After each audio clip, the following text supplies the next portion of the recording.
Elle débarrassait les tables après le mariage, jusqu'à ce que le milliardaire reconnaisse l'alliance de sa défunte épouse suspendue à son collier, le laissant en larmes. Le cristal des lustres jetait des éclats dorés sur les nappes blanches immaculées. Valérie Girard se faufilait entre les tables avec la grâce discrète que donnent 7 années de métier. À 27 ans, elle connaissait par cœur la chorégraphie silencieuse des grandes réceptions parisiennes. Ramasser les coupes sans faire de bruit, sourire poliment sans déranger, se rendre invisible tout en restant attentive. Ce samedi soir de mars ne différait guère des autres. Un mariage somptueux touchait à sa fin au pavillon royal, l'un des salons les plus huppés du 16e arrondissement. Les invités s'attardaient encore. Quelques couples enlacés dansaient sur les dernières notes d'un jazz langoureux. L'odeur des roses blanches se mêlait aux parfums coûteux et au champagne millésimé. Valérie empilait délicatement les assiettes en porcelaine de Limoges quand elle sentit le poids familier du pendentif contre sa peau. Machinalement, elle porta la main à son cou, vérifiant que le cordon de cuir était bien en place sous le col strict de son uniforme noir. Ce geste, elle le faisait 100 fois par jour, depuis aussi loin qu'elle s'en souvienne. L'anneau était là, caché contre son cœur.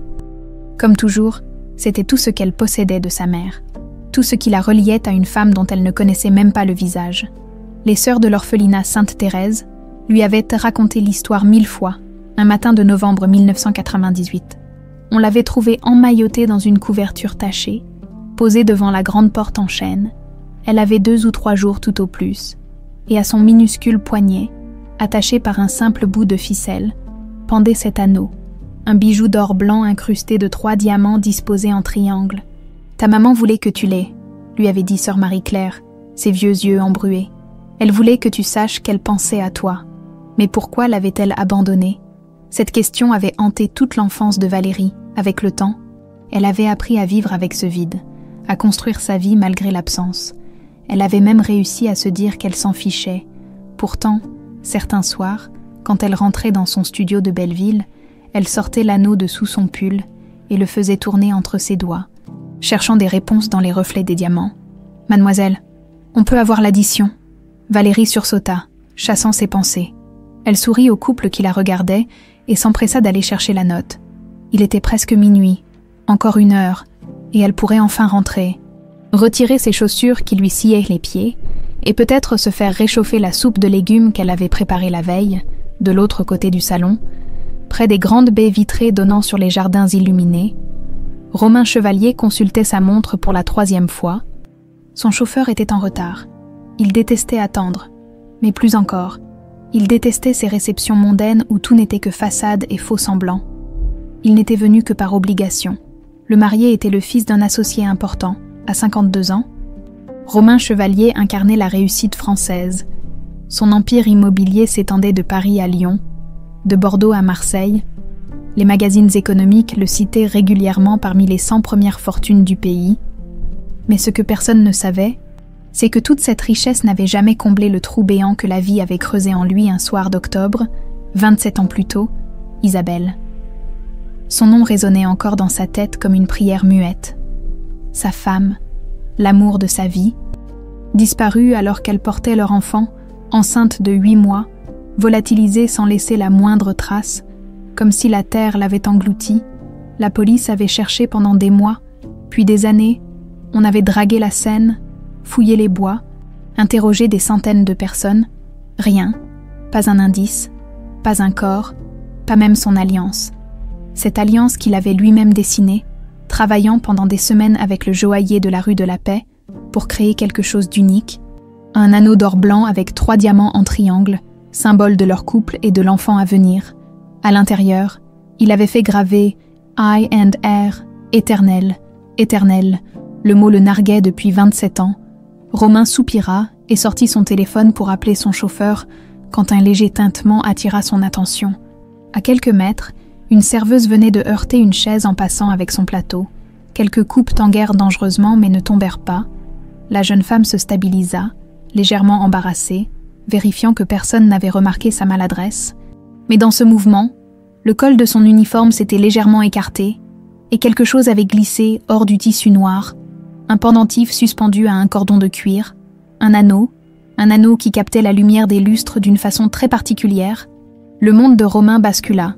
Ses yeux se rivèrent sur ce bijou avec une intensité qui lui coupa le souffle. Le design des 3 diamants en triangle, la monture en or blanc, cette forme si caractéristique qu'il aurait reconnue entre 1000 parce qu'il en avait dessiné chaque courbe, choisi chaque pierre, supervisé chaque détail. Non, c'était impossible. Son esprit lui jouait des tours.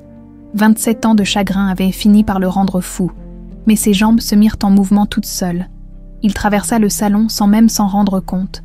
Bousculant presque un serveur au passage, son cœur cognait si fort dans sa poitrine qu'il avait peur de s'effondrer. Ses mains tremblaient, une sueur froide lui coulait dans le dos. « Mademoiselle, s'il vous plaît ?»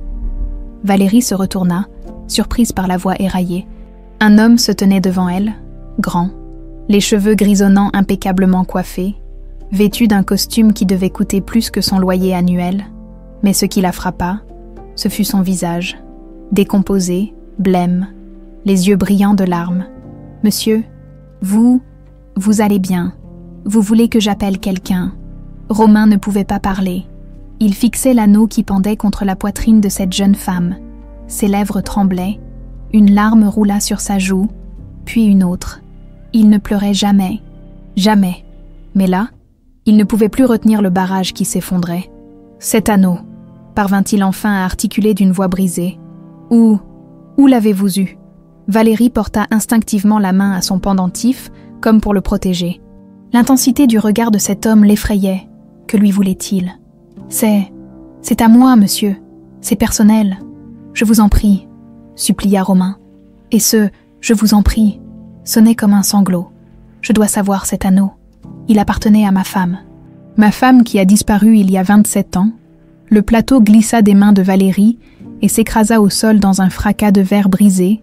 Autour d'eux, les conversations s'interrompirent, des têtes se tournèrent, mais ni Romain ni Valérie ne s'en aperçurent. « C'est impossible, » murmura-t-elle. « Cet anneau était à ma mère.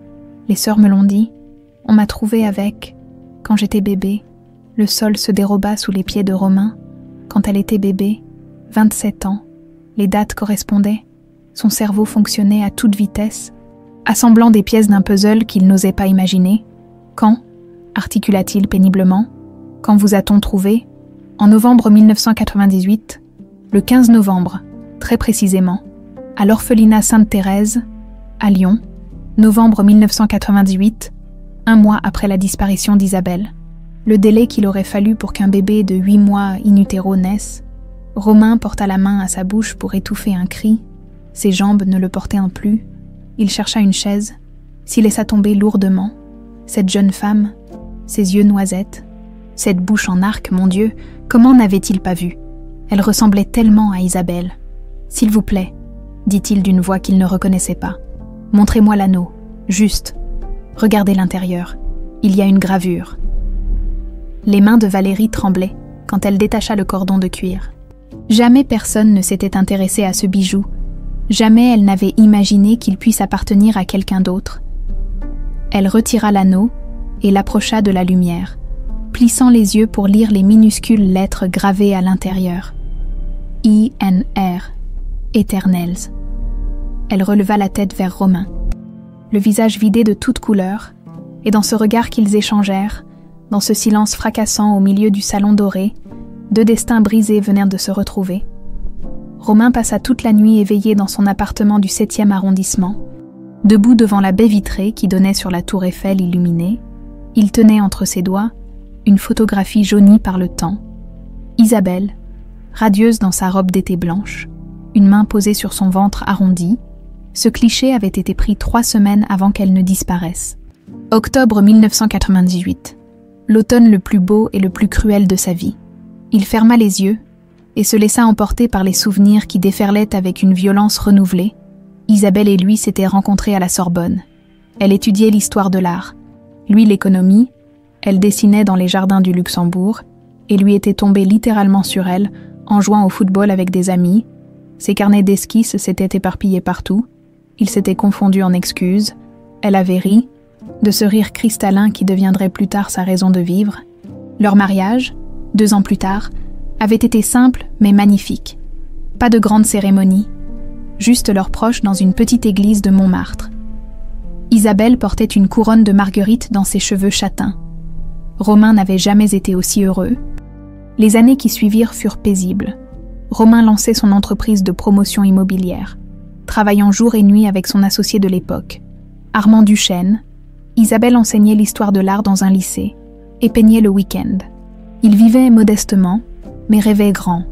Et puis, en février 1998, Isabelle lui avait annoncé qu'elle était enceinte. Romain se souvenait de chaque détail de cette soirée, le dîner aux chandelles qu'elle avait préparé, le petit paquet cadeau qu'elle avait posé devant son assiette.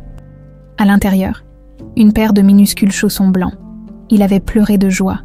Ils avaient pleuré ensemble, enlacés dans leur petit appartement de la rue de Belleville. C'est à ce moment-là qu'il avait commencé à dessiner l'alliance. Il voulait quelque chose d'unique pour célébrer leur amour et l'arrivée de leur enfant. 3 diamants en triangle. Pour Isabelle, pour lui, pour le bébé, un symbole de leur famille d'avenir. Il avait passé des semaines à peaufiner le design, économisant chaque centime pour pouvoir l'offrir à la joaillerie de la rue de la Paix, le 2 septembre. Jour de leur 5e anniversaire de mariage, il le lui avait offert. Isabelle était enceinte de 6 mois. Elle avait pleuré en découvrant la bague, en lisant la gravure intérieure, I and R, éternelle. Elle l'avait passée immédiatement à son doigt et avait juré de ne jamais l'enlever. 2 mois plus tard, elle avait disparu. Romain rouvrit les yeux, chassant les larmes qui menacèrent de couler. Même après 27 ans, la douleur restait aussi vive, aussi déchirante. Il revoyait cette nuit avec une clarté insupportable. C'était le 14 octobre 1998. Un mercredi, Isabelle devait aller voir sa gynécologue pour un contrôle de routine. Elle était partie de la maison vers 14 heures, l'embrassant tendrement avant de franchir le seuil. « Je reviens dans 2 heures, mon amour ». Ces mots résonnaient encore dans sa tête comme une malédiction. Mais elle n'était jamais revenue. À 18 heures, Romain avait commencé à s'inquiéter. À 19 heures, il avait appelé le cabinet médical. La secrétaire lui avait confirmé qu'Isabelle s'était bien présentée à son rendez-vous de 15 heures, que tout allait bien pour elle et le bébé, et qu'elle était partie vers 16h30. Elle avait disparu quelque part entre le cabinet médical du 14e arrondissement et leur appartement.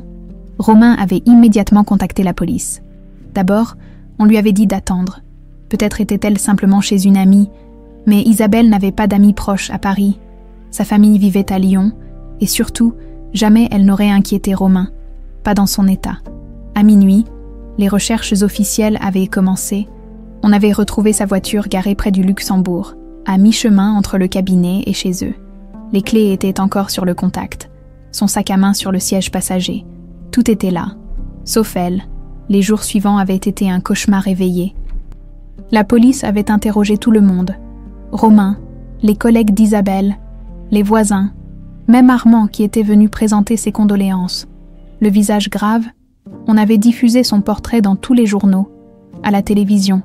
Des centaines de personnes avaient appelé. Prétendant l'avoir vue, chaque piste s'était révélée fausse. Les semaines s'étaient transformées en mois. Noël était passé sans elle. Le jour prévu de l'accouchement, le 15 novembre, était arrivé et reparti dans un silence insoutenable. Romain avait installé la chambre de bébé dans un élan de folie, persuadé qu'elle reviendrait. Mais le berceau était resté vide. La première année avait été la pire. Romain oscillait entre espoir irrationnel et désespoir abyssal. Il refusait de croire qu'elle était morte, sans corps. Il n'y avait pas de preuves. Peut-être avait-elle perdu la mémoire. Peut-être était-elle retenue quelque part contre son gré. Il payait des détectives privés, suivait la moindre rumeur, parcourait la France entière à la recherche du moindre indice. Rien. Armand, son associé, avait fini par prendre ses distances. « Tu te détruis, Romain », lui avait-il dit un jour. « Tu dois accepter la réalité. » Elle est partie. Quelques mois plus tard, Armand avait vendu ses parts dans l'entreprise et quitté Paris. Romain avait à peine remarqué son départ. Trop consumé par sa propre douleur, les années avaient l'empassé dans un brouillard. Romain s'était jeté à corps perdu dans le travail, transformant sa petite société de promotion immobilière en empire. Chaque projet, chaque acquisition, chaque million gagné, c'était pour combler le vide, pour ne pas penser, pour ne pas sentir. Mais la nuit, dans le silence de son appartement trop grand, Isabelle revenait le hanter, son parfum de jasmin, son rire mélodieux, la façon dont elle glissait ses pieds glacés contre ses jambes sous les couvertures, la courbe de son ventre sous sa main, tout ce qu'il avait perdu en une après-midi d'octobre, Romain posa la photographie et se dirigea vers le coffre-fort dissimulé derrière un tableau dans son bureau.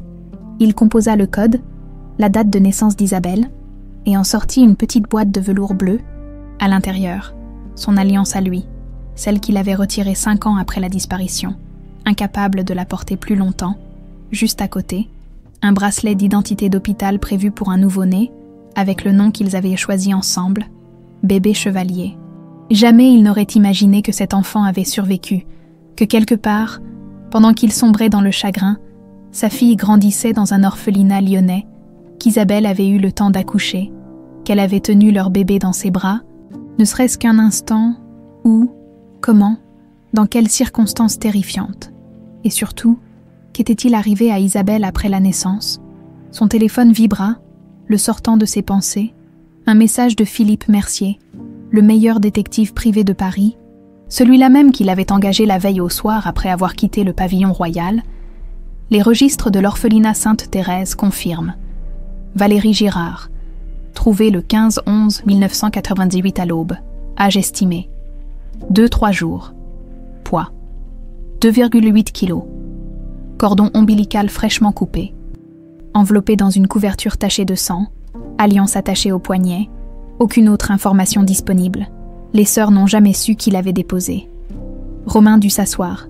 Ses mains tremblaient tellement qu'il pouvait à peine tenir le téléphone. Le 15 novembre, exactement 1 mois après la disparition, Isabelle avait accouché quelque part, seule, terrifiée. Elle avait tenu leur bébé. Elle avait attaché son alliance au poignet minuscule. Un message, une preuve, un dernier acte d'amour désespéré. Mais ensuite, qu'était-elle devenue? Un second message arriva. Labo disponible demain 8h pour prélèvement ADN. J'ai contacté Mlle Girard. Elle a accepté. Valérie, sa fille, peut-être, probablement, ses yeux noisettes. Ce sourire timide qui lui avait rappelé quelque chose sans qu'il puisse mettre le doigt dessus. Mon Dieu, c'était Isabelle. C'était leur enfant, celle qu'il pleurait depuis 27 ans, vivante, à quelques kilomètres de lui. Romain tomba à genoux au milieu de son bureau, le visage enfoui dans ses mains. Et pour la première fois depuis des décennies, il laissa libre cours aux sanglots qui le secouaient tout entier. Quelque part dans la nuit parisienne, dans un studio de Belleville, Valérie Girard ne dormait pas non plus, serrant contre elle l'anneau qui venait de bouleverser son existence. Le laboratoire d'analyse médicale sentait l'antiseptique et le café froid. Valérie était arrivée à 8 heures précises, les mains moites, le cœur battant la chamade. Elle n'avait pratiquement pas dormi de la nuit, tournant et retournant dans sa tête les paroles de cet homme, Romain Chevalier, qui prétendait que l'anneau de sa mère lui appartenait. C'était insensé. Pourtant, la gravure ne mentait pas. INR, éternel. Isabelle et Romain. Les initiales correspondaient parfaitement. Une infirmière l'appela. Le prélèvement fut rapide, presque indolore. Un simple coton-tige frotté à l'intérieur de la joue. Comment un geste aussi anodin pouvait-il avoir le pouvoir de changer toute une vie? Les résultats seront disponibles dans 7 jours, lui dit l'infirmière avec un sourire professionnel. Vous recevrez un appel. 7 jours, une éternité, en sortant du laboratoire. Valérie trouva Romain qui l'attendait dans le hall, assis sur une chaise en plastique qui semblait incongrue pour un homme de son standing. Il portait un costume gris impeccable, mais ses yeux étaient cernés, rougis par l'insomnie. Quand il la vit, il se leva d'un bond, maladroit dans son empressement. « Mademoiselle Girard, merci d'avoir accepté. » Valérie hocha la tête, incapable de prononcer un mot. Cet homme était peut-être son père.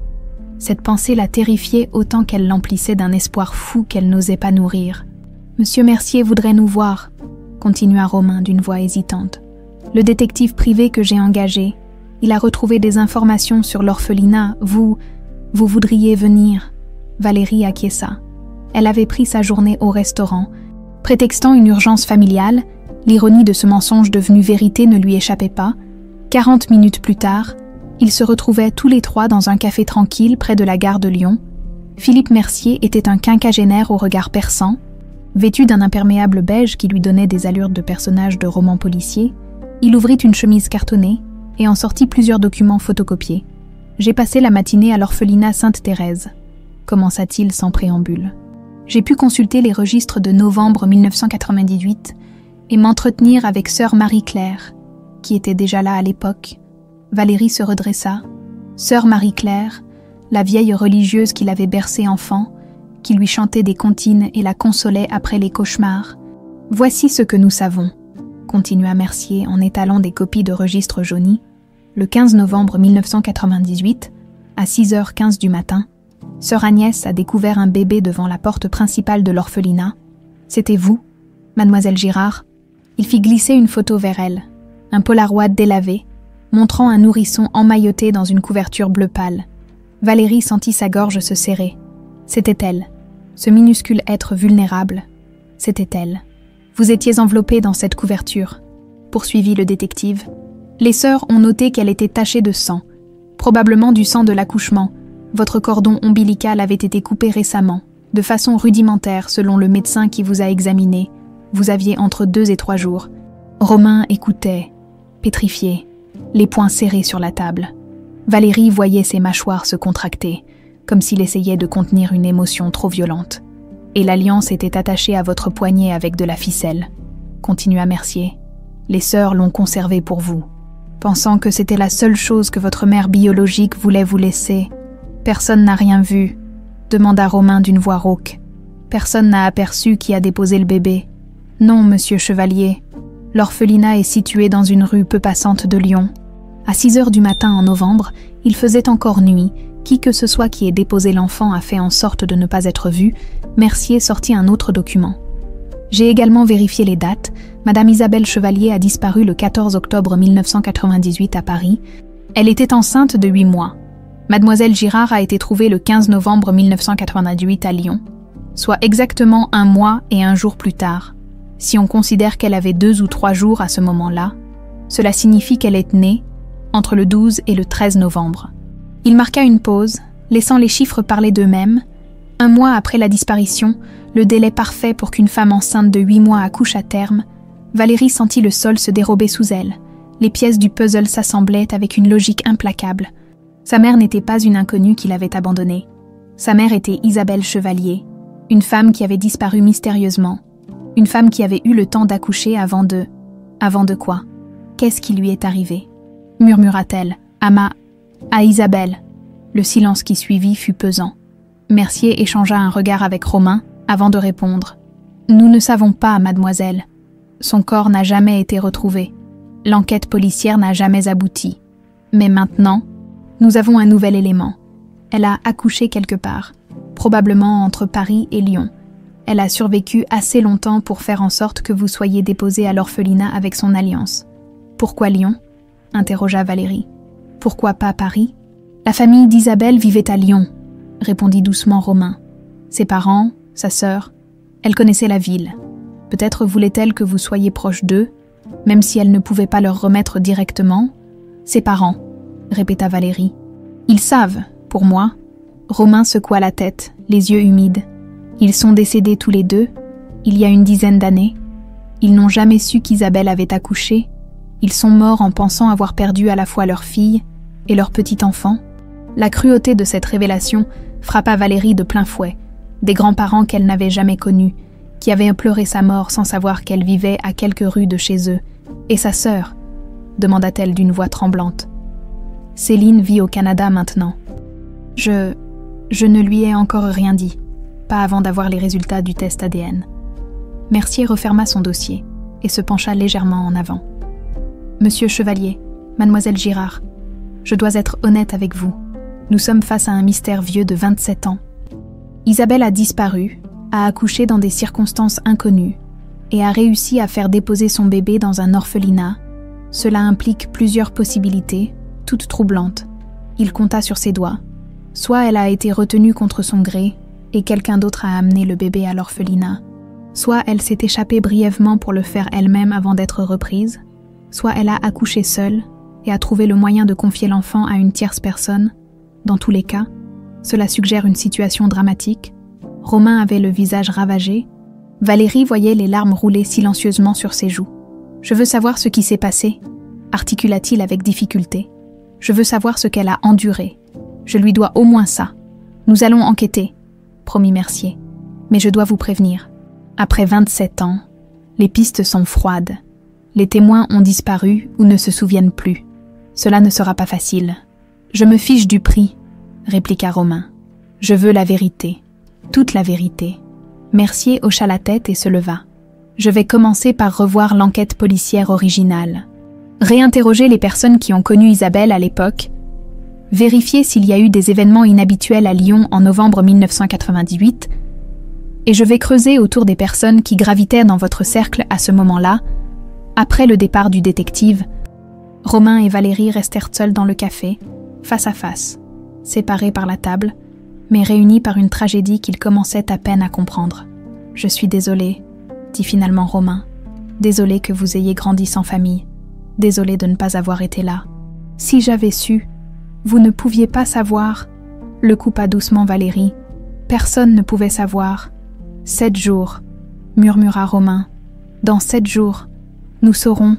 Valérie acquiesça, serrant l'anneau dans sa paume fermée. 7 jours pour découvrir si elle avait enfin trouvé ce qu'elle cherchait depuis toujours. Une famille, un père, une histoire qui lui appartenait, et surtout, 7 jours pour se préparer à affronter la vérité sur ce qui était arrivé à la mère qu'elle n'avait jamais connue. Les 7 jours furent les plus longs de l'existence de Valérie. Chaque heure s'étirait comme du caoutchouc, chaque minute pesait des tonnes. Elle continuait à servir au restaurant, souriant mécaniquement aux clients, mais son esprit était ailleurs, coincé dans une salle d'attente imaginaire où le temps refusait d'avancer. Romain l'avait appelé le 3e jour, juste pour prendre des nouvelles, avait-il dit d'une voix hésitante. Ils avaient parlé pendant 1 heure, maladroitement d'abord, puis avec plus de facilité, il lui avait raconté des anecdotes sur Isabelle, comment elle adorait peindre sous la pluie, comment elle mettait du miel dans son thé même en plein été, comment elle riait si fort aux blagues stupides qu'elle en pleurait. Valérie buvait ses paroles, construisant mentalement le portrait d'une femme qu'elle n'avait jamais connue, mais qui lui avait donné la vie. Sa mère, peut-être.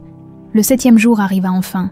Valérie était en train de dresser les tables pour le service du midi quand son téléphone vibra, un numéro inconnu. Son cœur fit un bond si violent qu'elle dut s'appuyer contre une chaise. Mademoiselle Girard. Laboratoire Jean Test à l'appareil, les résultats de votre test ADN sont disponibles. Souhaitez-vous que nous vous les communiquions par téléphone ou préférez-vous passer les récupérer? Sa voix sortit comme un souffle. Par téléphone maintenant. S'il vous plaît. Très bien. Nous avons comparé votre profil génétique avec celui de monsieur Romain Chevalier. Le taux de compatibilité est de 99,9%. Cela confirme avec certitude un lien de parenté direct de 1er degré. Monsieur Chevalier est bien votre père biologique.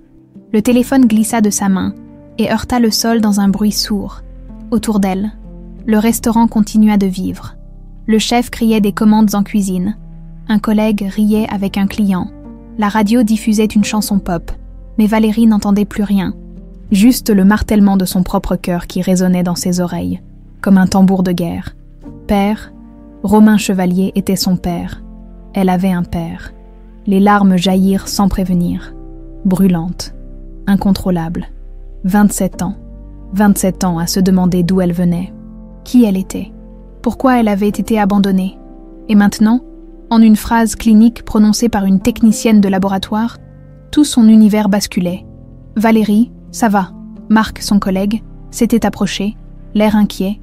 Elle ramassa son téléphone d'une main tremblante, essuya ses joues du revers de l'autre. Il faut que j'y aille, pardon. Dis au patron que c'est une urgence familiale. Elle attrapa son manteau et sortit en courant, laissant derrière elle un Marc complètement perplexe. Dehors, l'air froid de mars la gifla, mais elle s'en fichait. Elle marchait vite, sans direction précise, son cerveau tournant à vide. Son téléphone sonna. Romain, évidemment, le laboratoire avait dû l'appeler lui aussi.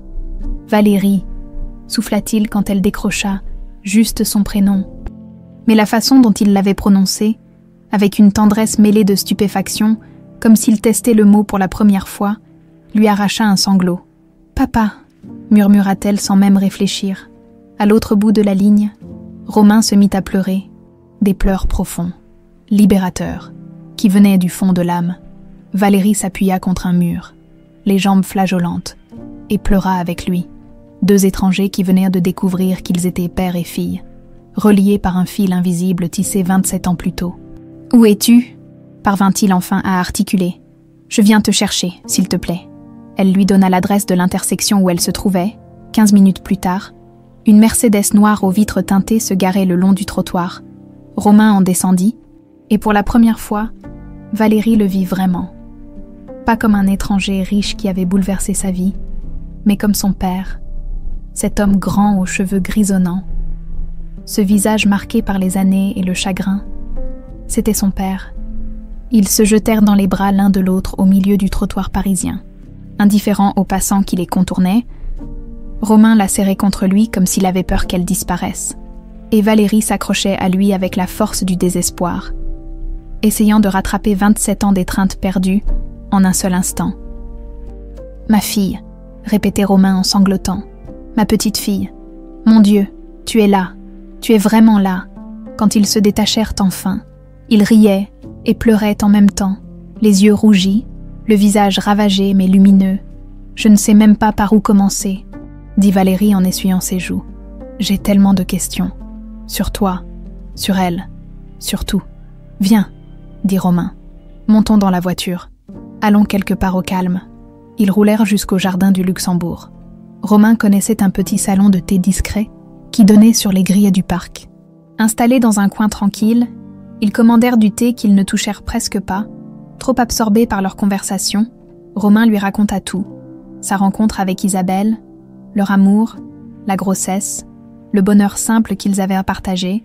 Il lui montra des photos sur son téléphone. Isabelle riant aux éclats, Isabelle peignant dans leur petit appartement, Isabelle enceinte caressant son ventre. Valérie dévorait ces images des yeux. Cette femme lui ressemblait.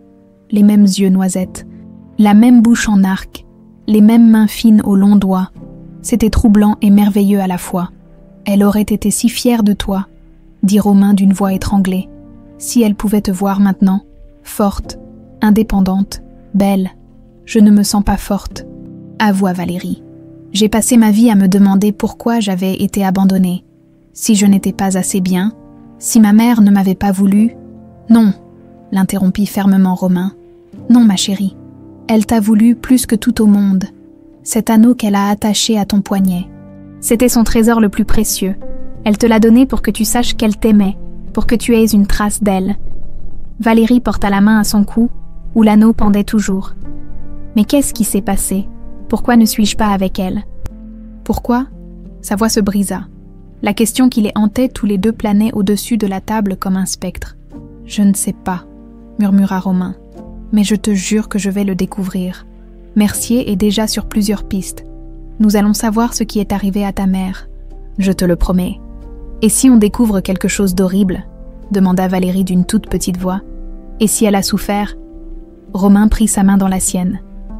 La première fois qu'il la touchait vraiment, consciemment, comme un père touche sa fille, alors nous affronterons cette vérité ensemble, toi et moi. Parce que maintenant, tu n'es plus seule. Tu as un père, une famille.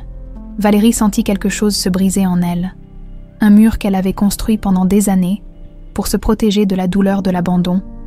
Les larmes coulèrent à nouveau. Mais cette fois, c'étaient des larmes de soulagement, presque de joie. J'ai toujours rêvé d'avoir un père, avoua-t-elle. Quand j'étais petite, je m'inventais des histoires. Je me disais que mon père était un explorateur en Amazonie, ou un astronaute dans l'espace, que c'était pour ça qu'il ne pouvait pas venir me chercher. Romain sourit à travers ses larmes. Et moi, après la disparition d'Isabelle, je me suis imaginé 1000 fois que notre bébé avait survécu quelque part, que je la retrouverais un jour, mais j'ai fini par arrêter d'y croire. J'ai pensé que vous étiez morts tous les deux. Mais je suis là, dit doucement Valérie. Tu es là, répéta Romain comme une prière. Ma fille est là. Ils restèrent longtemps dans ce salon de thé, à parler, à pleurer, à rire aussi parfois. Romain lui parla de sa vie, de son entreprise, de l'appartement immense qu'il habitait seul depuis des années. Valérie lui raconta l'orphelinat, les sœurs qu'il avait élevées, sa vie simple de serveuse, ses rêves modestes. « Tu n'auras plus jamais à t'inquiéter d'argent », dit soudain Romain. « Je vais tout arranger. Un appartement, des comptes, tout ce dont tu as besoin. » Valérie leva la main pour l'arrêter. « Je ne veux pas de ton argent. Enfin, pas tout de suite. C'est trop rapide. J'ai besoin de temps pour digérer tout ça. Pour apprendre à te connaître. Vraiment. Romain acquiesça, comprenant. Tu as raison. Pardon. Je veux juste rattraper le temps perdu. 27 ans. Valérie. 27 ans où j'aurais dû être là. Tu ne savais pas. Mais maintenant je sais. Et je ne te laisserai plus jamais seule. Quand ils se quittèrent ce soir-là, devant le studio de Valérie à Belleville, ils s'étreignirent longuement. Romain déposa un baiser sur le front de sa fille, un geste si paternel, si naturel, qu'ils en furent tous deux bouleversés. Seule dans son appartement, Valérie regarda son reflet dans le miroir, la même personne qu'hier, mais complètement différente. Elle n'était plus une orpheline sans passé. Elle était Valérie Girard-Chevalier. Elle avait un père, elle avait une histoire, et quelque part dans cette histoire se cachait encore un terrible mystère qu'ils devaient résoudre ensemble. Philippe Mercier avait passé 15 jours à éplucher le dossier original de la disparition d'Isabelle Chevalier, assis dans son bureau encombré de la rue de Turbigo. Il avait relu chaque déposition, vérifié chaque alibi, reconstitué chaque minute de cette journée d'octobre 1998, et quelque chose ne collait pas. Il décrocha son téléphone et composa le numéro de Romain. « Monsieur Chevalier, j'ai besoin de vous poser quelques questions sur Armand Duchesne, à l'autre bout de la ligne. » Romain se figea. Il n'avait pas repensé à Armand depuis des années. Son ancien associé, celui qui avait disparu de sa vie peu après le drame. Armand, pourquoi? Parce que ses mouvements financiers en 1988 et 1999 sont pour le moins troublants, pouvons-nous nous voir? 1 heure plus tard, Romain était installé dans le bureau du détective. Valérie à ses côtés, depuis la confirmation du test ADN, ils se voyaient presque tous les jours, apprivoisant doucement leur relation père-fille. Valérie avait insisté pour participer à toutes les étapes de l'enquête. C'était son histoire aussi. Mercier étala plusieurs documents sur son bureau. Armand Duchesne était votre associé de 1995 à 1999. C'est bien ça. Oui, confirma Romain.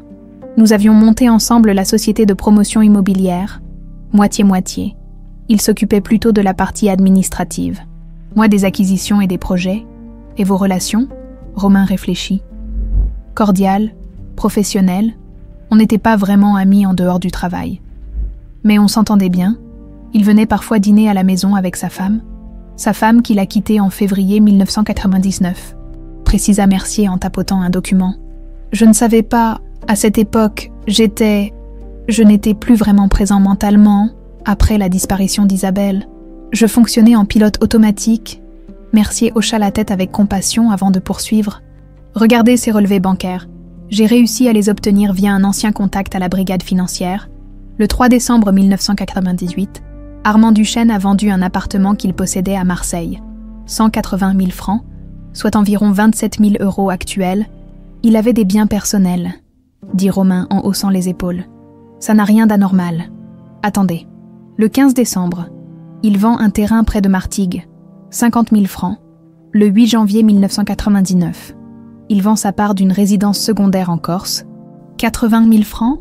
Et le 22 janvier, il vous vend ses parts de votre société commune à un prix bradé, 40% en dessous de leur valeur réelle. Romain fronça les sourcils. Je m'en souviens maintenant. Il m'avait dit qu'il voulait partir à l'étranger. Prendre un nouveau départ. J'étais tellement dans le brouillard que j'ai signé sans poser de questions. J'étais même soulagée de racheter ses parts. Et savez-vous où il est parti? En Suisse, je crois. Genève ou Lausanne. Il m'a envoyé une carte postale quelques mois plus tard. Après, plus rien. Mercier sortit une autre feuille. Armand Duchesne s'est installé à Lausanne en mars 1999. Il a ouvert un compte bancaire suisse le 12 mars, avec un dépôt initial de 300 000 francs suisses, une somme très confortable pour un nouveau départ. Valérie, qui écoutait attentivement, intervint. Vous pensez qu'il a vendu tout ce qu'il possédait pour s'enfuir, comme quelqu'un qui aurait quelque chose à cacher? C'est exactement ce que je pense, mademoiselle. Et ce n'est pas tout. Mercier ouvrit un vieux dossier de police. J'ai retrouvé les dépositions d'octobre 1998. Armand Duchesne a été interrogé comme toutes les personnes proches d'Isabelle. Il a déclaré qu'il était au bureau toute la journée du 14 octobre, de 9h à 18h. Plusieurs employés ont confirmé sa présence. Donc il a un alibi, dit Romain, en apparence. Mais j'ai parlé avec Catherine Moulin, qui était votre secrétaire à l'époque. Elle a 82 ans maintenant, mais sa mémoire est excellente. Elle se souvient très bien de cette période. Et elle m'a dit quelque chose d'intéressant. Armand s'est absenté du bureau entre 14h et 17h ce jour-là. Il a prétendu avoir un rendez-vous avec un promoteur. Mais elle n'avait aucun rendez-vous noté dans son agenda. Le sang de Romain se glaça. 3 heures. Isabelle a disparu entre 16h30 et 18h. Il aurait eu le temps. Exactement. Et ce n'est toujours pas tout. Mercier sortit une photo jaunie. Un cliché de journal montrant Romain, Isabelle et Armand lors d'une soirée de gala en 1997. Isabelle portait une robe dorée et souriait à l'objectif. Armand se tenait légèrement en retrait, mais son regard fixait Isabelle avec une intensité troublante. Catherine m'a également confié quelque chose qu'elle n'a jamais osé dire à l'époque. Elle pensait qu'Armand éprouvait des sentiments pour votre femme. Monsieur Chevalier, Romain sentit la nausée le submerger. Il revoyait maintenant certaines scènes sous un jour nouveau. La façon dont Armand s'attardait toujours un peu trop longtemps quand Isabelle venait au bureau. Ses questions insistantes sur leur vie de couple. Ce malaise qu'Isabelle avait exprimé une fois, disant qu'Armand la mettait mal à l'aise. Il était jaloux, murmura Romain. Jaloux de ce que nous avions, de notre bonheur. Valérie prit la main de son père, sentant sa détresse. Mais ça ne prouve rien, objecta-t-elle. Juste qu'il était bizarre et qu'il a quitté le pays après. Non, admit Mercier. Ce ne sont que des présomptions. Mais j'ai continué à creuser. J'ai un contact à Lausanne qui a fait quelques recherches discrètes. Armand Duchesne vit toujours là-bas. Il a 79 ans maintenant. Il mène une vie tranquille, sans histoire. Mais voilà ce qui est intéressant. En 1999, il a consulté un psychiatre pendant 2 ans, des séances hebdomadaires. Pourquoi ? Le secret médical m'empêche d'avoir accès au dossier. Mais mon contact a réussi à parler officieusement avec une infirmière qui travaillait dans ce cabinet à l'époque. Elle se souvient d'Armand. Elle a dit que c'était un homme rongé par la culpabilité, qui parlait sans cesse d'un terrible secret, qu'il ne pourrait jamais révéler. Le silence qui suivit fut assourdissant. Romain avait l'impression que les murs se refermaient sur lui. Armand, son associé, quelqu'un en qui il avait eu confiance. Quelqu'un qui avait serré la main d'Isabelle, qui avait partagé leur repas, qui avait vu son ventre s'arrondir. « Il faut le confronter », dit-il d'une voix blanche. « Il faut qu'il parle. »« C'est délicat », répondit Mercier. « Nous n'avons aucune preuve matérielle. Juste des coïncidences troublantes. Si nous l'accusons sans fondement, il peut porter plainte pour diffamation. Alors qu'est-ce qu'on fait ?» s'emporta Romain. « On reste les bras croisés alors que ce salaud sait peut-être ce qui est arrivé à Isabelle. On construit un dossier solide. On continue à chercher. Et si nécessaire, on implique la police française et suisse. » Valérie, qui n'avait rien dit depuis plusieurs minutes, demanda soudain « Marseille, vous avez dit qu'il avait vendu un appartement à Marseille en décembre 1998. » « Oui, rue Sainte-Barbe, dans le 3e arrondissement. » « Et Lyon, c'est à combien de Marseille ?»« Environ 300 km, 3 heures de route. » Valérie et Romain échangèrent un regard. Les pièces s'assemblaient lentement, formant un tableau terrifiant. « Si Armand a enlevé Isabelle le 14 octobre, commença lentement Valérie. Il avait besoin d'un endroit pour la cacher, un endroit discret, un appartement qu'il possédait à Marseille, par exemple. Isabelle aurait pu y accoucher, continua Romain, la voix tremblante. Et ensuite, quelqu'un a amené le bébé, toi, à Lyon, pas trop loin de Marseille pour être faisable, mais assez loin pour brouiller les pistes. Et il a vendu l'appartement 2 semaines après ta découverte à l'orphelinat, conclut Mercier, pour effacer toute trace. Romain se leva brusquement, renversant presque sa chaise. Il faut retrouver cet appartement. Il faut savoir ce qui s'est passé là-bas.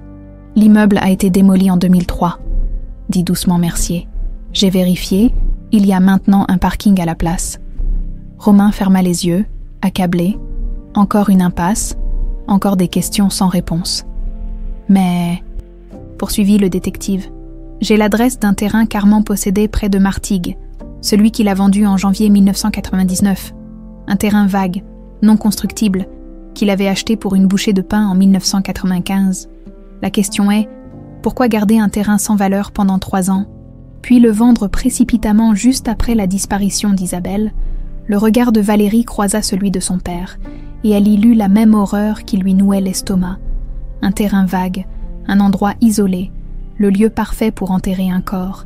On y va, dit Romain d'une voix métallique. « Demain, je veux voir ce terrain. » Mercier hocha la tête gravement. « Je vais contacter les autorités. Si nos soupçons sont fondés, il faudra des équipes de recherche, des chiens renifleurs. Ce ne sera pas facile.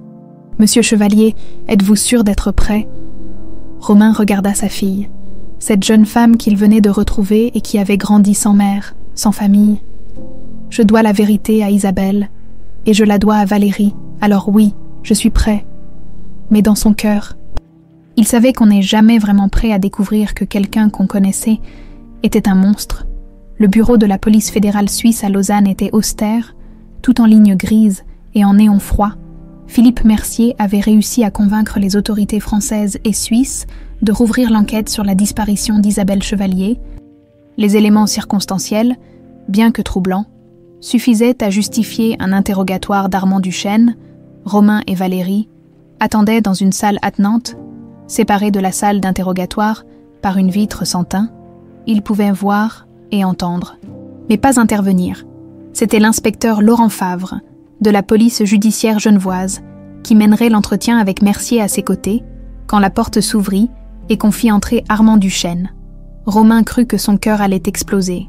26 ans avaient repassé, mais il reconnut immédiatement son ancien associé. Les cheveux autrefois bruns étaient maintenant complètement blancs, le visage marqué par les rides, le dos légèrement voûté. Armand portait un cardigan beige sur une chemise à carreaux, l'image même d'un retraité inoffensif. Mais ses yeux noirs au regard fuyant, trahissaient une nervosité extrême. « Monsieur Duchesne », commença l'inspecteur Favre d'une voix posée. « Merci d'avoir accepté de venir. Vous n'êtes pas en état d'arrestation. Mais nous avons quelques questions concernant des événements survenus en France en 1998. » Armand s'humecta les lèvres, ses mains tripotant nerveusement le bord de la table. « 1998. C'est très loin. Je ne vois pas en quoi je peux vous aider. » La disparition d'Isabelle Chevalier, l'épouse de votre ancien associé, Romain Chevalier. Vous vous en souvenez certainement. Un spasme traversa le visage d'Armand. Ses doigts se crispèrent. Oui, bien sûr. C'était terrible. Une tragédie. Pauvre Romain. Tapantôme. Où étiez-vous le 14 octobre 1998 entre 14h et 17h? J'étais au bureau. Je l'ai dit à la police à l'époque. Mercier intervint, posant devant Armand le témoignage de Catherine Moulin. Votre ancienne secrétaire affirme que vous vous êtes absenté pendant 3 heures cet après-midi-là, un rendez-vous qui n'apparaissait nulle part dans l'agenda. Armand déglutit péniblement. Une fine pellicule de sueur perlait sur son front. Je ne m'en souviens pas, ça fait si longtemps. Parlons alors de vos mouvements financiers, poursuivit l'inspecteur Favre. Entre décembre 1998 et mars 1999, vous avez liquidé tous vos biens en France et quitté le pays précipitamment. Pourquoi? J'avais besoin de changement. Après ce qui était arrivé à Isabelle, l'ambiance était pesante. Je voulais recommencer ailleurs. Recommencer avec 300 000 francs suisses en poche, questionna Mercier. Une somme importante pour quelqu'un qui fuyait un simple malaise. Armand ne répondit pas. Son regard fuyait maintenant complètement celui de ses interlocuteurs. « Monsieur Duchesne, » dit doucement l'inspecteur Favre, « nous savons que vous avez consulté un psychiatre pendant 2 ans après votre arrivée en Suisse, que vous parliez d'un secret qui vous rongeait. » Armand pâlit brusquement, ses lèvres tremblèrent. « C'est confidentiel, vous n'avez pas le droit. Nous n'avons pas accès à vos dossiers médicaux. Mais des témoignages concordants nous permettent d'affirmer que vous portiez une culpabilité immense, une culpabilité liée à Isabelle Chevalier. Non. C'est faux. Je n'ai rien fait. » Mercier sortit alors une photo de Valérie, prise quelques jours plus tôt. Une jeune femme souriante, les yeux noisettes, le visage d'Isabelle. Connaissez-vous cette personne? Armand regarda la photo, et son visage se décomposa entièrement. Ses mains se mirent à trembler violemment. Il secoua la tête, encore et encore, comme pour chasser une vision d'horreur. Non, non, c'est impossible. Elle est morte. Le bébé est mort. Le silence qui suivit fut électrique. L'inspecteur Favre se pencha légèrement en avant. Quel bébé, monsieur Duchesne? Armand réalisa ce qu'il venait de dire. Il porta les mains à son visage. Ses épaules secouées de spasmes. Un gémissement sourd s'échappa de sa gorge. De l'autre côté de la vitre, Romain s'était levé d'un bond, les poings serrés. Valérie était pétrifiée, les yeux rivés sur cet homme qui semblait s'effondrer sous leurs yeux. Cette jeune femme s'appelle Valérie Girard, continua Mercier d'une voix calme mais implacable. Elle a été trouvée devant un orphelinat de Lyon le 15 novembre 1998. Elle portait l'alliance d'Isabelle Chevalier attachée à son poignet. Les tests ADN confirment qu'elle est la fille de Romain et Isabelle Chevalier. « Mon Dieu, répétait Armand comme une litanie. « Elle est vivante, monsieur Duchesne. Le bébé que vous pensiez mort est vivant. Et maintenant, vous allez nous dire ce qui s'est passé. » Armand releva la tête. Ses yeux étaient rouges, son visage ravagé par les larmes. Il resta silencieux pendant de longues secondes. Puis quelque chose sembla se briser en lui. Les années de secret, la culpabilité, le poids du mensonge.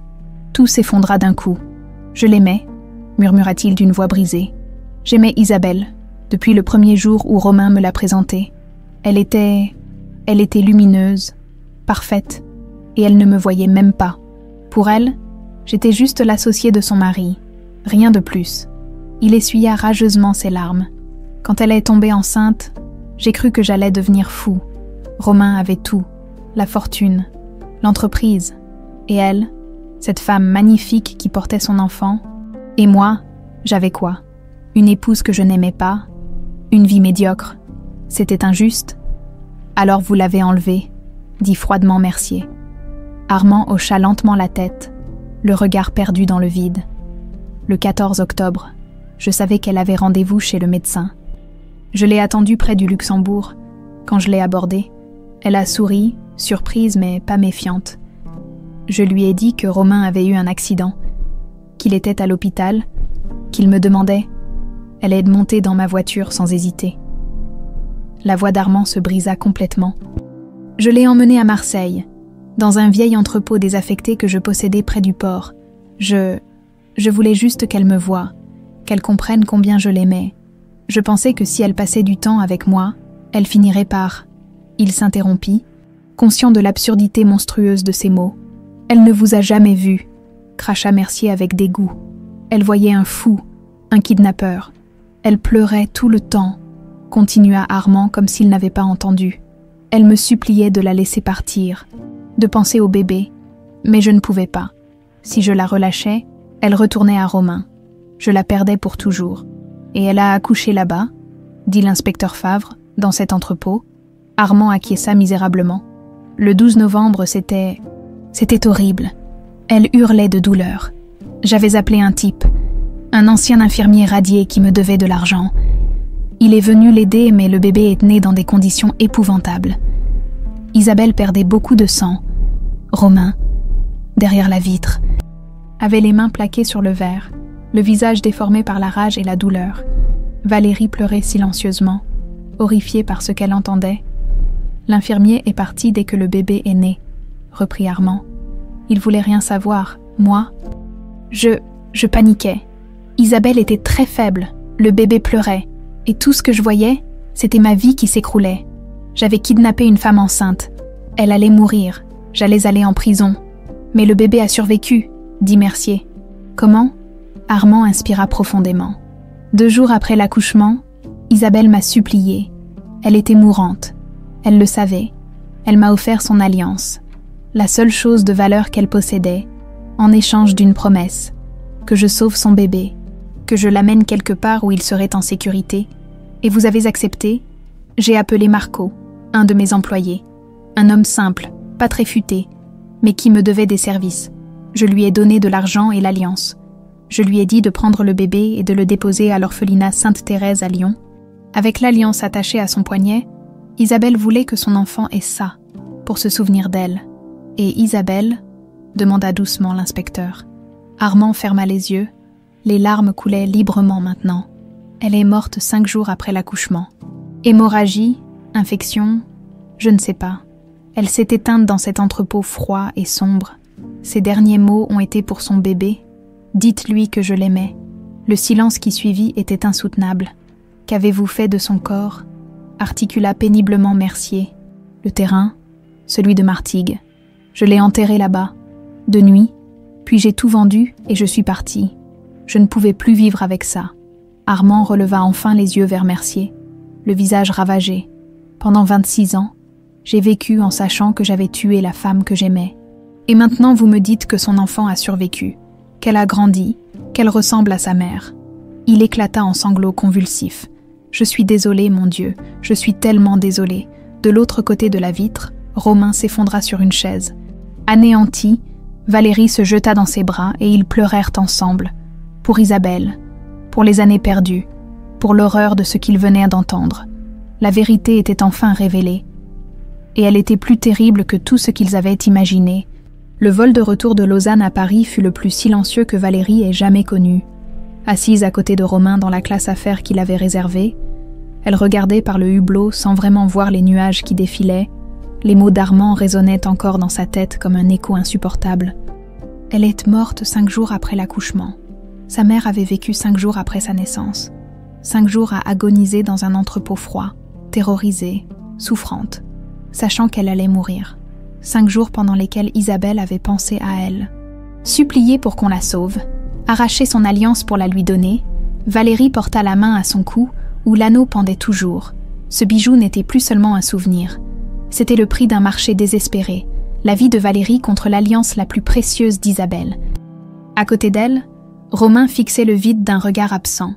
Il n'avait pratiquement pas parlé depuis qu'ils avaient quitté le commissariat suisse. Mercier avait tenté de le réconforter, lui assurant qu'Armand serait extradé en France, qu'il paierait pour ses crimes, mais ces mots sonnaient creux face à l'horreur de ce qu'ils avaient appris. Isabelle avait été kidnappée par un homme qu'ils connaissaient, quelqu'un qui mangeait à leur table, qui serrait la main de Romain, qui souriait à Isabelle, un monstre caché sous le masque de l'associé respectable. Quand l'avion atterrit à Charles de Gaulle, Valérie prit finalement la parole. « Papa, je crois que j'ai besoin d'être seule ce soir. » Romain tourna vers elle un visage si ravagé qu'elle faillit se rétracter. Mais elle avait besoin de silence, de solitude pour digérer tout ça. « Je comprends, » murmura-t-il d'une voix rauque. « Mais appelle-moi, n'importe quand, même à 3 heures du matin. Je veux savoir que tu vas bien. » Ils s'étreignirent longuement devant les portes de l'aéroport, avant de se séparer. Valérie rentra à Belleville en métro. Indifférente au regard curieux des passagers qui la voyaient pleurer silencieusement, une fois dans son studio, elle s'effondra sur son lit sans même retirer son manteau. Les sanglots la secouèrent pendant ce qui lui sembla des heures. Elle pleurait pour cette mère qu'elle n'avait jamais connue, pour la souffrance qu'elle avait endurée, pour les 5 jours d'agonie dans cet entrepôt sordide. Elle pleurait aussi pour elle-même. Toutes ces années à se demander pourquoi elle avait été abandonnée, à imaginer une mère indifférente ou trop jeune, trop pauvre pour la garder. Et maintenant elle savait. Elle n'avait jamais été abandonnée. Elle avait été sauvée au prix de la vie de sa mère. Cette pensée était insupportable. Comment vivre avec ça? Comment accepter que son existence avait coûté celle d'Isabelle? Son téléphone vibra. Un message de Romain. « Je suis là si tu as besoin. Je t'aime, ma chérie. » Ces 3 derniers mots la firent fondre en larmes à nouveau. « Je t'aime. » Son père lui disait qu'il l'aimait. Après 27 ans sans famille, elle avait enfin quelqu'un qui l'aimait inconditionnellement. Mais ce bonheur était empoisonné par la tragédie qui l'avait rendu possible. Elle lui répondit simplement « Moi aussi, merci d'être là. » Les jours suivants furent étranges, hors du temps. Valérie avait pris 1 semaine de congé au restaurant. Elle passait ses journées à marcher dans Paris, sans but, essayant de mettre de l'ordre dans le chaos de ses pensées. Romain l'appelait chaque matin et chaque soir. Ils parlaient de peu, mais ces conversations étaient une bouée de sauvetage pour tous les deux. 2 naufragés s'accrochant l'un à l'autre dans la tempête. Le 4e jour, Valérie accepta de le retrouver dans un petit café près du jardin des Tuileries. Quand elle le vit, elle fut frappée par sa mine défaite. Lui non plus ne dormait pas. C'était évident. « Comment tu tiens le coup ?» demanda-t-il après l'avoir serré dans ses bras. « Je ne sais pas. J'essaie de comprendre, de donner un sens à tout ça. » Ils commandèrent du café qu'ils ne burent pas vraiment et restèrent silencieux un moment, perdus dans leurs pensées respectives. « Je n'arrête pas de penser à elle, » finit par dire Valérie, à ce qu'elle a dû ressentir, la peur, la douleur, savoir qu'elle allait mourir et ne jamais te revoir. Romain ferma les yeux, luttant contre les larmes. Moi aussi, je revois chaque moment de cette journée du 14 octobre. le baiser qu'elle m'a donné avant de partir. Si j'avais su que c'était le dernier, si j'avais insisté pour l'accompagner chez le médecin, tu ne pouvais pas savoir, dit fermement Valérie. Personne ne pouvait prévoir qu'Armand était un monstre. J'aurais dû voir les signes, sa façon de regarder Isabelle, son insistance à venir dîner chez nous. Isabelle m'avait même dit une fois qu'il la mettait mal à l'aise. Et je n'ai rien fait. Papa, arrête. Tu n'es pas responsable. Le seul coupable, c'est lui. Romain hocha la tête, mais elle voyait bien qu'il ne la croyait pas vraiment. La culpabilité le rongeait comme un acide. « Il y a quelque chose que je dois te dire », annonça Valérie après un silence. « Quelque chose que je ressens et qui me fait honte. » « Quoi donc ?» Elle prit une grande inspiration. « Je me sens coupable d'être en vie. Ma mère est morte pour me sauver. Si je n'étais pas née, elle serait peut-être encore là aujourd'hui. Vous auriez pu être heureux ensemble. » « Non », la coupa Romain avec une véhémence qui la surprit. « Non, Valérie, ne pense jamais ça. Isabelle t'a sauvée, parce qu'elle t'aimait plus que sa propre vie. C'est ça, l'amour maternel. Elle a fait ce que n'importe quelle mère aurait fait dans cette situation. Mais si, il n'y a pas de si, tu es là, tu es vivante. Et c'est exactement ce qu'Isabelle voulait.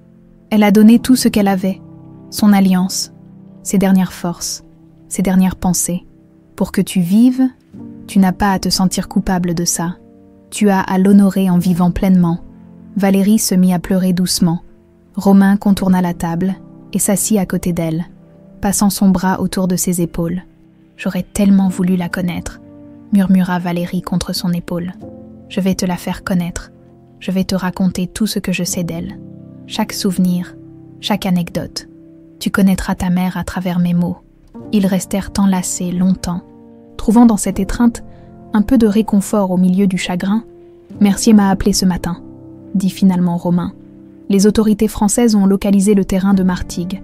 Ils vont commencer les fouilles la semaine prochaine. » Valérie se redressa, essuyant ses larmes, pour retrouver son corps. Oui, pour la ramener à la maison, lui donner une sépulture digne. C'est ce qu'elle mérite. « Je veux être là, » dit Valérie. « Quand ils la trouveront, je veux être là. » Romain la regarda avec surprise. « Tu es sûre ? Ça va être très dur, ma chérie. J'en suis sûre. C'est ma mère. Je n'ai jamais pu lui dire au revoir. Je veux être là quand elle rentrera à la maison.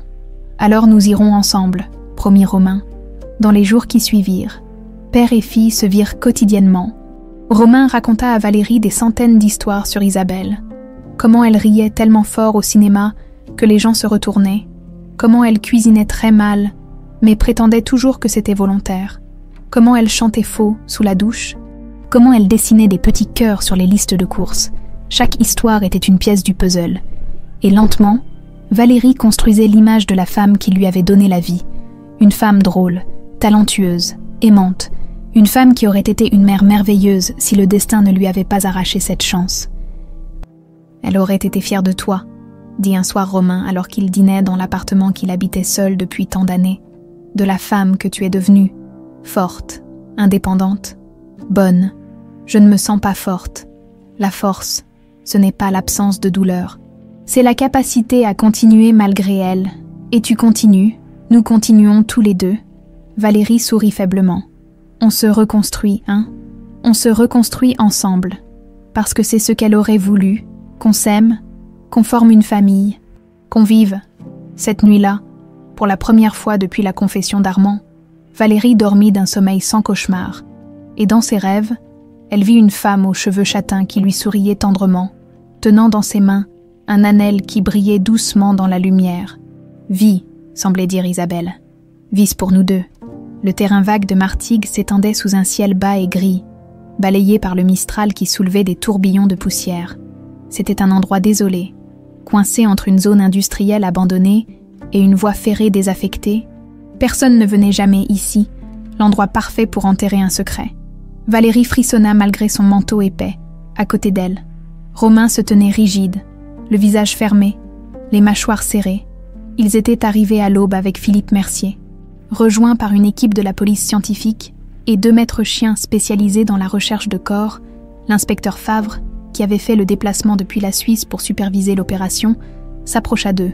« Les chiens vont commencer par balayer toute la zone.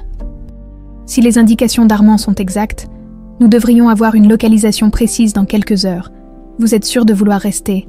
Absolument, répondit Romain d'une voix sans appel. Valérie acquiesça, serrant la main de son père. Ils étaient venus ensemble. Ils resteraient ensemble. Les heures qui suivirent furent interminables. Les chiens reniflèrent méthodiquement le terrain, guidés par leur maître.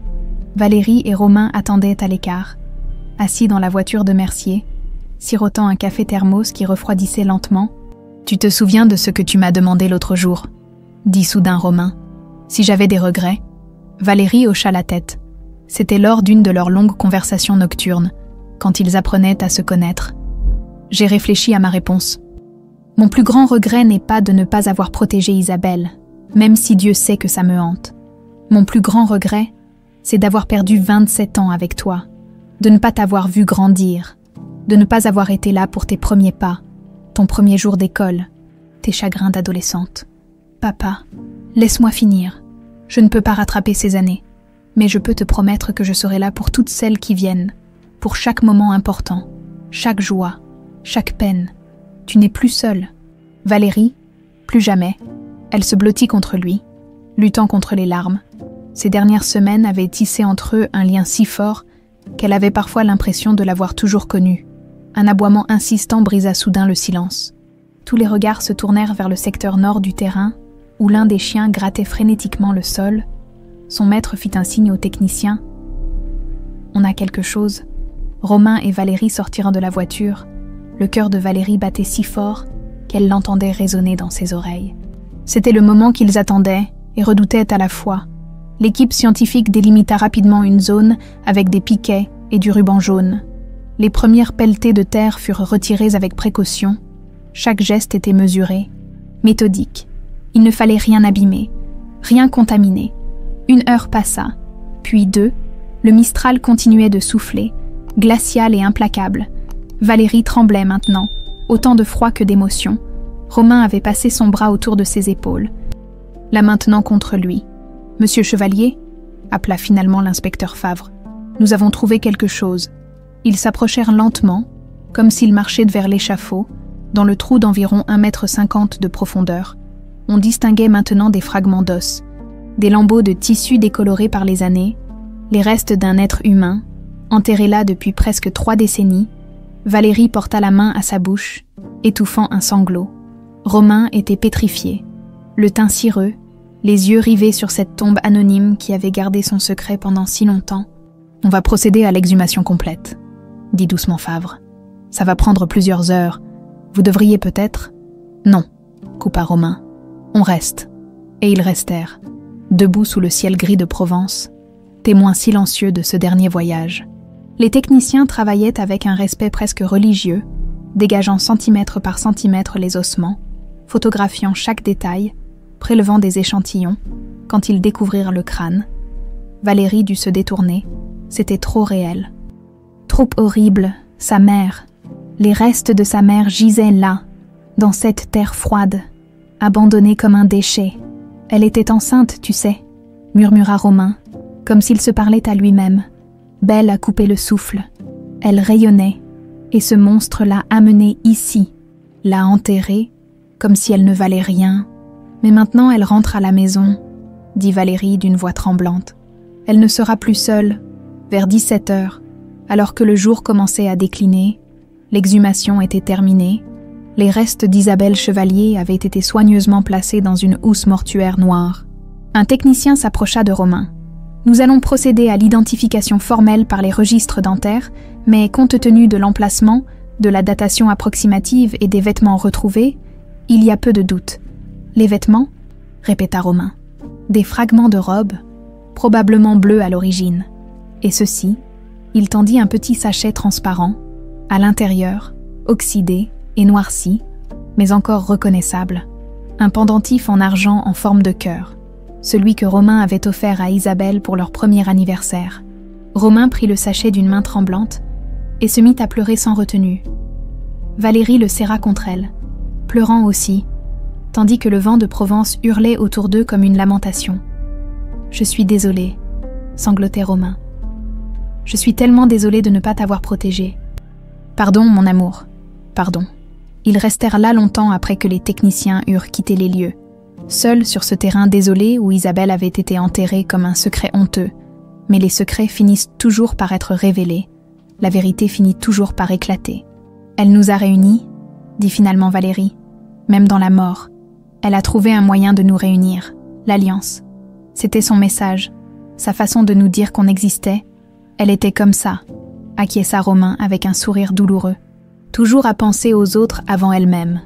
Même en mourant, elle pensait à toi, à te sauver. Je vais la rendre fière, promit Valérie. Je vais vivre une vie qui honore son sacrifice. Je te le jure, nous allons le faire ensemble, corrigea Romain. Une vie qui honore sa mémoire, une vie qu'elle aurait été fière de voir. 2 semaines plus tard, les résultats tombèrent, l'identification était formelle. Les ossements retrouvés à Martigues étaient bien ceux d'Isabelle Chevalier, née Moreau, décédée aux alentours du 17 novembre 1998, cause probable du décès, hémorragie post-partum non traitée et septicémie. Armand Duchesne, confronté aux preuves, avait complété ses aveux. Il avait été inculpé de séquestration, homicide involontaire et dissimulation de cadavre. Son procès aurait lieu dans 6 mois. Son avocat plaidait déjà la folie passagère, l'obsession maladive. Mais rien ne pourrait effacer ce qu'il avait fait. Romain organisa le retour du corps d'Isabelle à Paris. Elle serait inhumée au cimetière du Père-Lachaise, dans le caveau familial des Chevaliers. Enfin, elle aurait le repos qu'elle méritait. La veille de l'enterrement, Valérie vint voir son père. Elle portait une robe noire simple, et l'alliance d'Isabelle autour du cou. « Je suis prête », dit-elle simplement. Romain la regarda avec une tendresse infinie. Elle aurait été si fière de toi, de la femme que tu es devenue malgré tout. C'est grâce à elle que je suis en vie. C'est grâce à toi que j'ai trouvé ma place. Ils s'étreignirent, 2 âmes brisées qui se reconstituaient lentement, pièce par pièce. Le lendemain, sous un ciel enfin dégagé, Isabelle Chevalier rentrerait enfin chez elle, et avec elle, elle emporterait l'amour éternel d'un mari qui ne l'avait jamais oubliée, et la gratitude infinie d'une fille qu'elle avait sauvée au prix de sa propre vie. Le palais de justice de Paris se dressait imposant sous le ciel de septembre. 6 mois s'étaient écoulés depuis l'exhumation du corps d'Isabelle. 6 mois pendant lesquels Romain et Valérie avaient appris à vivre avec la vérité, aussi douloureuse soit-elle. 6 mois de reconstruction, de larmes partagées, mais aussi de moments de grâce, où ils découvraient la joie simple d'être père et fille. Aujourd'hui, ils affrontaient ensemble la dernière étape de ce cauchemar, le procès d'Armand Duchesne. La salle d'audience était bondée. Les médias s'étaient emparés de l'affaire. Le kidnapping d'une femme enceinte, 27 ans de mensonges, la fille retrouvée grâce à une alliance. C'était le genre d'histoire qui captivait le public, mélange sordide de tragédie et de miracle. Valérie était assise au premier rang, vêtue d'un tailleur sobre que Romain lui avait offert. À sa droite, son père, droit comme un i dans son costume anthracite. À sa gauche, Philippe Mercier, venu les soutenir. Derrière eux, quelques proches, d'anciennes collègues d'Isabelle, des amis que Romain n'avait pas vus depuis des années. Attiré par cette conclusion longtemps espérée, quand on fit entrer Armand Duchesne, un murmure parcourut l'assistance. Le vieil homme avait encore vieilli depuis l'interrogatoire en Suisse. Voûté, les cheveux complètement blancs, le teint cireux, il semblait avoir rapetissé. Ses mains tremblaient quand il prit place au banc des accusés, flanqué de son avocat. Valérie le regarda et ne ressentit que du dégoût. Cet homme avait détruit tant de vies. Sa mère, son père, la sienne. Et pourquoi? Une obsession maladive?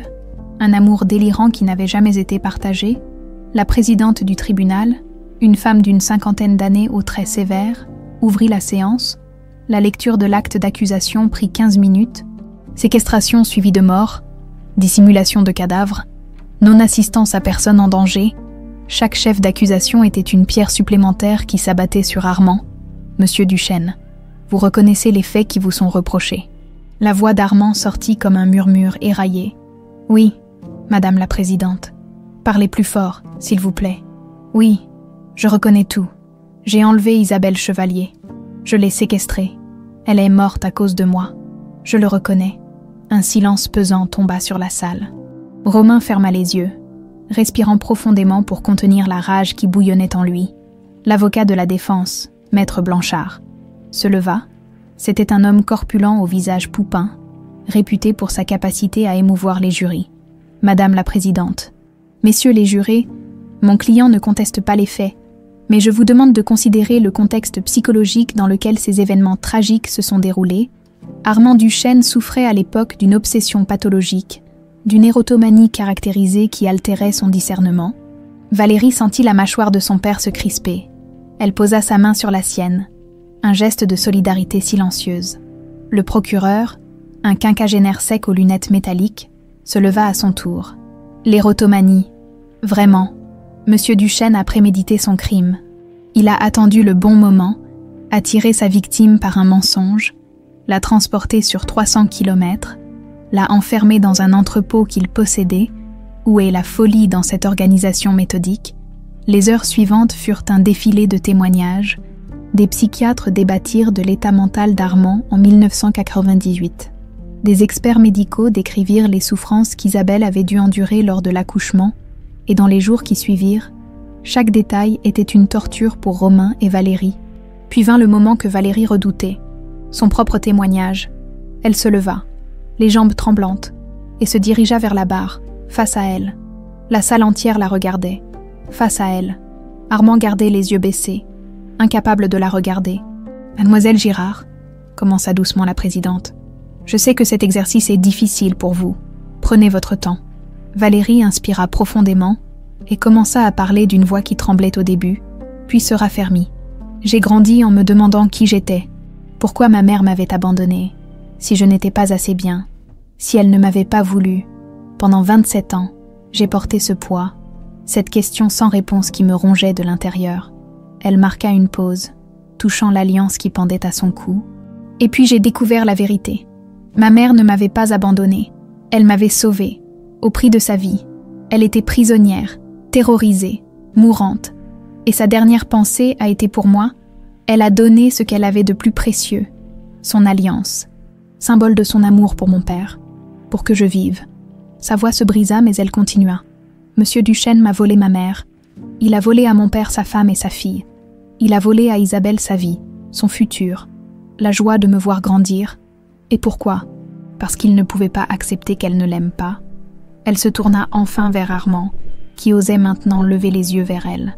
Dans son regard, elle vit de la honte, du remords, mais aussi quelque chose de pathétique. « Vous dites que vous l'aimiez, mais l'amour ne séquestre pas. L'amour ne laisse pas mourir. L'amour ne vole pas la vie. Ce que vous appeliez amour n'était qu'égoïsme et folie. Et à cause de ça, ma mère est morte seule dans un entrepôt sordide, loin de l'homme qu'elle aimait vraiment. » Des sanglots étouffés résonnaient dans la salle. Même certains jurés avaient les yeux humides. Valérie retourna s'asseoir. Romain la serra contre lui, murmurant à son oreille « Tu as été magnifique. » Elle aurait été fière. Ce fut ensuite au tour de Romain de témoigner. Il monta à la barre avec la dignité d'un homme qui avait survécu à l'impensable. « Isabelle était la lumière de ma vie, » commença-t-il. Elle riait facilement, aimait profondément, voyait le beau partout. Quand elle m'a annoncé qu'elle était enceinte, j'ai cru que le bonheur ne pouvait pas être plus grand. Sa voix se durcit, et puis elle a disparu. 27 ans. 27 ans à me demander ce qui s'était passé, à imaginer le pire, à vivre avec cette culpabilité de ne pas avoir su la protéger. Armand Duchesne était mon associé, quelqu'un en qui j'avais confiance. Il mangeait à notre table, il serrait ma main, il souriait à ma femme, et pendant tout ce temps, il la désirait, il la convoitait. Romain fixa enfin Armand droit dans les yeux. « Vous m'avez volé ma femme. Vous m'avez volé 27 ans avec ma fille. Mais vous savez quoi? Vous n'avez pas gagné. Parce qu'Isabelle a réussi là où vous avez échoué. Elle a sauvé notre fille. Elle a fait en sorte que je la retrouve. Et maintenant, Valérie et moi, nous sommes une famille. Isabelle vit à travers elle, à travers nous, vous. Vous n'êtes plus qu'un vieil homme pathétique qui va finir ses jours en prison. » Le témoignage de Romain fut suivi d'un long silence. Même l'avocat de la défense semblait ébranlé. Armand demanda finalement la parole. D'une voix brisée, il dit « Je sais que rien de ce que je peux dire n'effacera ce que j'ai fait. Je sais que je suis un monstre. Pendant 26 ans, j'ai vécu avec ce poids, cette culpabilité insupportable. Je pensais que le bébé était mort. Quand j'ai appris qu'elle avait survécu, que Valérie existait, Il regarda Valérie avec des yeux remplis de larmes. « Je suis désolée. Je suis tellement désolée. Votre mère était une femme merveilleuse. Elle ne méritait pas ça. Vous ne méritiez pas ça. Je mériterais de mourir pour ce que j'ai fait. Vous ne méritez pas de mourir, dit soudainement Valérie, se levant malgré les protestations de son avocat. Vous méritez de vivre longtemps en prison, en pensant chaque jour à ce que vous avez détruit. La mort serait trop facile pour vous. Le délibéré dura 3 heures. Quand le jury revint, le verdict était sans appel. Armand Duchesne, vous êtes reconnu coupable de séquestration suivie de mort, dissimulation de cadavres et non-assistance à personne en danger. La Cour vous condamne à 45 ans de réclusion criminelle, avec une période de sûreté de 22 ans. Armand, à 79 ans, passerait le reste de sa vie en prison. Quand il sortira du palais de justice, Romain et Valérie furent assaillis par les journalistes, mais Romain leva simplement la main. Justice a été rendue pour Isabelle. C'est tout ce que nous avons à dire. Et ils s'éloignèrent ensemble, père et fille, vers un avenir qu'ils allaient s'y construire, en honorant celle qui les avait réunis. Le cimetière du Père-Lachaise baignait dans la lumière dorée d'un matin de printemps. 1 an s'était écoulé depuis le procès d'Armand Duchesne. 1 an depuis que justice avait été rendue. Romain et Valérie venaient chaque dimanche se recueillir devant la tombe d'Isabelle. La pierre tombale de marbre blanc portait une inscription simple mais profonde. Isabelle Chevalier, 1970-1998, épouse aimée, mère courageuse, ton amour nous a réunis pour l'éternité. Valérie déposa un bouquet de marguerites fraîches, les fleurs préférées de sa mère, lui avait dit Romain, et caressa doucement le marbre froid. « Bonjour maman », murmura-t-elle comme elle le faisait chaque semaine. « J'ai des nouvelles à te raconter. » Romain se tenait légèrement en retrait, laissant à sa fille ces moments d'intimité avec la mère qu'elle n'avait jamais connue, même après tout ce temps. Le voir parler à Isabelle lui serrait le cœur, mais d'une douleur douce, presque apaisée. La Fondation a ouvert ses portes la semaine dernière, continua Valérie. La Fondation Isabelle Chevalier, papa et moi, on a travaillé dessus pendant des mois. C'est un centre d'accueil pour enfants orphelins. On leur offre un toit, de l'éducation, mais surtout de l'amour. Pour que plus aucun enfant ne se sente abandonné comme je me suis sentie, elle marqua une pause, touchant l'alliance qui pendait toujours à son cou. J'en suis la directrice, moi, la petite serveuse de Belleville. Papa dit que c'est toi qui m'as donné cette force, cette capacité à me relever. Je crois qu'il a raison. Romain s'approcha et passa son bras autour des épaules de Valérie. Elle serait incroyablement fière de toi, ma chérie, de ce que tu es devenue, de ce que nous avons construit ensemble. Ils restèrent silencieux un moment, unis dans leur recueillement, puis Romain sortit de sa poche une enveloppe. « J'ai quelque chose pour toi. Je voulais te le donner ici. » Devant elle, Valérie prit l'enveloppe avec curiosité. À l'intérieur, des papiers officiels. Elle les parcourut rapidement et ses yeux s'élargirent. « Papa, c'est l'acte d'adoption officiel. Tu portes déjà mon nom dans ton cœur. Mais maintenant, c'est légal. Tu es officiellement Valérie Girard Chevalier, ma fille, mon héritière, ma famille. » Les larmes coulèrent librement sur les joues de Valérie. Elle se jeta dans les bras de Romain et ils s'étreignirent longuement, comme ils l'avaient fait tant de fois cette année, trouvant du réconfort l'un dans l'autre. « Merci papa, pour tout, pour m'avoir cherché, pour m'avoir accueilli, pour m'avoir appris ce que signifie avoir une famille. C'est toi qui m'as sauvée, » répondit Romain d'une voix étranglée. « Sans toi, je serais encore cet homme vide qui se noyait dans le travail pour oublier sa douleur. Tu m'as redonné une raison de vivre, une raison de sourire. » Quand ils quittèrent le cimetière ce matin-là, le soleil brillait haut dans le ciel et les oiseaux chantèrent dans les arbres centenaires. La semaine suivante, la Fondation Isabelle Chevalier accueillit sa première pensionnaire. Une petite fille de 8 ans nommée Emma, retrouvée errante dans les rues de Paris, sans famille, sans attache.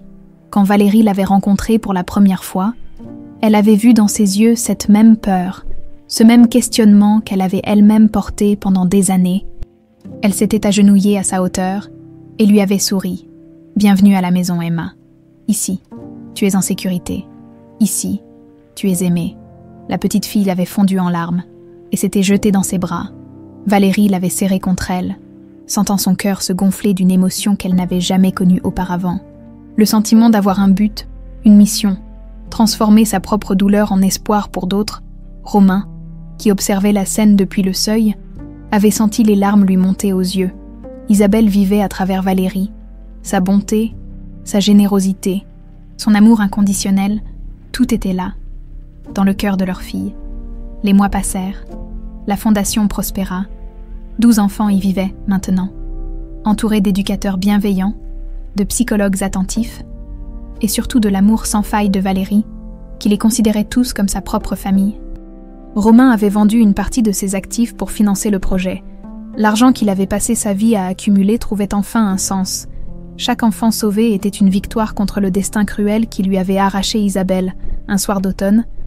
Alors que Valérie terminait sa journée à la fondation, elle trouva Romain assis dans le jardin, contemplant le coucher de soleil. Elle s'installa à côté de lui. « À quoi tu penses ?»« À elle.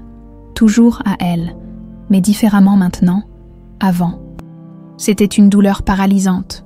Aujourd'hui, c'est une douce mélancolie, un souvenir précieux plutôt qu'une blessure ouverte. Tu crois qu'elle sait, qu'elle voit ce qu'on fait ? Romain sourit. Je l'espère. J'espère qu'elle sait que son sacrifice n'a pas été vain, que tu as survécu et que tu changes le monde. Un enfant à la fois. Nous changeons le monde, corrigea Valérie. Toi et moi, ensemble. Ensemble, répéta Romain en prenant sa main. Ce soir-là, pendant le dîner à la fondation, Emma demanda timidement « Valérie, pourquoi tu fais tout ça pour nous ?» Valérie regarda les 12 visages tournés vers elle. 12 enfants qui avaient méconnu l'abandon, la peur, la solitude. Elle toucha l'alliance à son cou. « Parce que quelqu'un l'a fait pour moi. Ma mère m'a donné sa vie pour que je puisse vivre. Mon père m'a accueilli et aimé quand il m'a retrouvée. Et maintenant, c'est à mon tour de transmettre cet amour. De vous montrer que même si la vie vous a brisé, vous pouvez vous reconstruire. Vous pouvez être heureux. Vous pouvez aimer et être aimé. » Les enfants applaudirent spontanément. Emma se leva et vint se blottir contre Valérie. « Quand je serai grande, je veux être comme toi, aider les autres. » Valérie la serra contre elle, le cœur débordant d'amour. « Alors tu seras exactement comme ma maman. Et il n'y a pas de plus beau compliment que tu puisses me faire. » 1 an plus tard, lors de la commémoration du 30e anniversaire de la naissance de Valérie, une grande cérémonie fut organisée à la fondation. Les autorités locales étaient donc présentes, ainsi que les familles qui avaient adopté certains des enfants passés par le centre. Romain prit la parole devant l'assemblée, Valérie à ses côtés. Il y a 30 ans jour pour jour, une petite fille est née dans des circonstances tragiques. Sa mère, Isabelle, a donné sa vie pour la sauver. Cette petite fille a grandi sans famille, se demandant qui elle était. Et puis, le destin nous a réunis. Il regarda Valérie avec une tendresse infinie. Aujourd'hui, cette petite fille est devenue une femme extraordinaire qui a sauvé des dizaines d'enfants. Elle a transformé sa douleur en force, son abandon en mission. Elle est la preuve vivante que l'amour traverse la mort, que le sacrifice d'une mère n'est jamais vain, que même dans les ténèbres les plus profondes, la lumière finit toujours par percer. L'assemblée applaudit chaleureusement. Valérie, les larmes aux yeux, s'avança. Cette alliance, dit-elle en montrant le bijou à son cou, était le trésor le plus précieux de ma mère. Elle me l'a donné pour que je sache qu'elle m'aimait. Aujourd'hui, elle symbolise bien plus. Elle symbolise l'amour qui triomphe de tout, la famille qui se reconstruit, l'espoir qui renaît. Elle regarda son père. « Papa, tu m'as appris que la famille n'est pas seulement le sang, c'est le choix, c'est l'amour, c'est la présence. Et maman, même si elle n'est plus là physiquement, elle est présente dans chaque enfant que nous sauvons, dans chaque sourire que nous redonnons.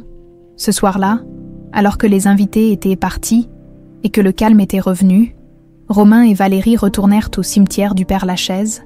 La nuit était claire, étoilée, devant la tombe d'Isabelle. Ils s'agenouillèrent ensemble. « Merci », murmura Romain. « Merci de m'avoir donné cette fille magnifique.